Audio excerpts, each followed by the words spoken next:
दर्शकों, आज हमारे साथ जुड़े हुए हैं मिस्टर आरपी बंसल, जो है general physician and geriatric physician. नमस्ते आरपी जी। नमस्कार। कैसे हैं आप? बहुत अच्छे। शुरू करें। मैं जानना चाहूँगा कि आप कहाँ से हैं और आप कहाँ पढ़े हुए हैं? मैं दिल्ली दरियागंज से हूँ।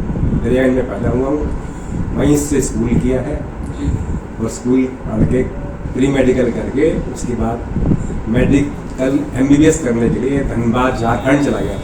तो आपने MBBS भी झारखंड में किया? धनबाद झारखंड से ही किया। और आपने ऑलराइट, फिर उसके बाद क्या किया आपने? उसके बाद दिल्ली वापस आ गया जी। और यहाँ पर हॉस्पिटल में दिन रात काम किया, हिंदुरा हॉस्पिटल में। तो आप क्या करते थे इंदिरा हॉस्पिटल का में? हिंदुरा हॉस्पिटल दिल्ली। जी। तो आपने वहाँ what did you do there? As a medical officer. Right.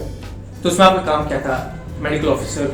Medical officer, मरीज देखना रूटीन में, कैजुअलिटी में, ऑपरेशन टेबल पे, और कभी कभी ऑपरेशन भी करते थे।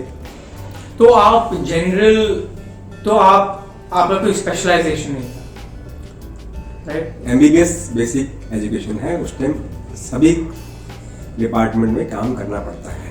हाँ जी। तो आपने पोस्ट ग्रेड नहीं किया फॉर स्पेशलिटी जैसे हार्ट, कार्डियक और ऑर्थोपेडिक्स?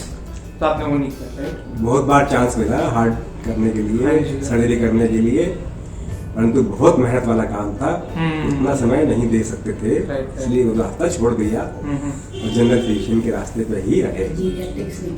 फिर उसके बाद में इग्नू यूनिवर्सिटी ने जेनेटिक फिजिशियन बनने का चांस दिया हमें, डिस्टेंस एजुकेशन से, वो हमने किया। आपने जीरियाट्रिक फिजिशियन क्या आप बताएंगे, इसका मतलब क्या है? जेनेटिक फिजिशियन का मतलब है उम्र के हिसाब से 50-60 साल के बाद जब उम्र बड़ी जाती है उसे जेनेटिक एज कहते हैं। ऑलराइट। ठीक है। तो उन्हीं एज के पेशेंट्स को आप सर्व उनको देखते हैं, परंतु आजकल तो 40 साल के लोग भी बुढ़े नजर आते हैं, वो भी जेनेटिक कहलाते हैं। जी जी। तो आप थोड़ी बताएंगे कि क्या देखते हैं आप इन पेशेंट्स में? पेशेंट को सबसे पहले यही देखते हैं कि वो हमारे पास क्यों आया है। हाँ जी। उसकी क्या समस्या है। अक्सर मरीज दर्द, बुखार और कहीं से खून आ रहा है, इसके लिए फटाफट मरीज डॉक्टर के पास आता है। जी। उसकी समस्या जाननी होती है कि क्यों आया हमारे पास, पूरी बात सुननी पड़ती है, कब से है, क्यों है तकलीफ, उसकी पर्सनल प्रॉब्लम है या उसके परिवार से है या उसके काम करने के ऑक्यूपेशनल प्रॉब्लम है। तब उसकी प्रॉब्लम को समझ के उसको सलाह दे के और दवाई देनी पड़ती है। जी। तो उसके बाद आपने कुछ किया या आप अभी भी आप अभी भी प्रैक्टिस करते हैं? बिल्कुल, अभी भी प्रैक्टिस करते हैं। जी। आपका खुद का क्लिनिक है या आप अभी भी? अपना क्लिनिक भी है और दूसरे के क्लिनिक पे भी जाके बैठते हैं और दूसरी संस्थाओं में बहुत सारे हेल्थ केयर सेंटर खोले हैं, उनके पास भी जाके बैठते हैं। जी। आपने थ्रू आउट योर लाइफ आपने जो भी सीखा है, थ्रू जो आपके एक्सपीरियंसेस हुए हैं, जो कुछ भी हुआ है, आपने जो भी सीखा है, आप क्या बताएंगे कि आप क्या विजडम पास आउट करना चाहेंगे दुनिया को, कि आप आपके तजुर्बे से क्या सीखा है? इंसान हमेशा ज्ञान में अधूरा ही रहता है, उसी वजह से उसको सारी समस्याएं आती है। यदि वो ज्ञान ले अपने बुजुर्गों से, अपने आसपास टीचर से, तो उसका ज्ञान बढ़ता जाए। ज्ञान अधूरा रहता है, इसलिए उसकी बीमारियां घिर लेती हैं। सर्दी में कपड़े नहीं पहनेगा, आइसक्रीम खाएगा, गर्मी में बाहर निकलेगा AC में, तो बीमार तो होगा ना। जी जी जी। 7 दिन हफ्ते में 6 दिन बाहर खाना खाएगा, घर का खाना मम्मी बना के रखेगी, उसे खाएगा नहीं, तो पेट तो खराब होगा ना।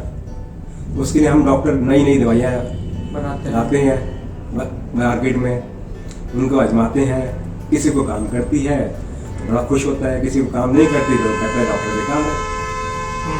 ये चीज़ बताइए आपने, डॉक्टर बेकार हैं। मैंने एक डॉक्टर वीरेंद्र गुप्ता से बात करी थी, वो एक ऑर्थोपेडिक्स और जॉइंट रिप्लेसमेंट सर्जन अभी भी प्रैक्टिस करते हैं। तो उन्होंने ये बहुत बताया था कि डॉक्टर्स को ना बहुत प्रॉब्लम्स फेस करनी पड़ती हैं from the general public regarding उन्होंने जो सेवा करी है उन पेशेंट्स की। वो पेशेंट्स वापस आते हैं, गुस्सा करते हैं, तो आप उसके बारे में थोड़ा बताएंगे।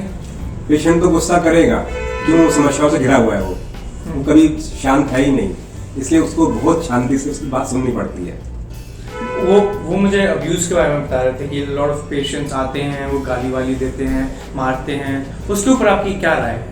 देखिए, सामने वाला तो आपके ऊपर अटैक करने की कोशिश करेगा, हमारा काम है हम उससे बचें टैक्टफुली, अपने दिमाग से, हथियार लेके नहीं बस उसको मार सकते हैं जी। हम डॉक्टर हैं, हम कोई बॉर्डर के सिपाही नहीं है कि दुश्मन को मारना है, हमें दुश्मन को भी देखना है। हाँ जी। दुश्मन भी हमारा मरीज है।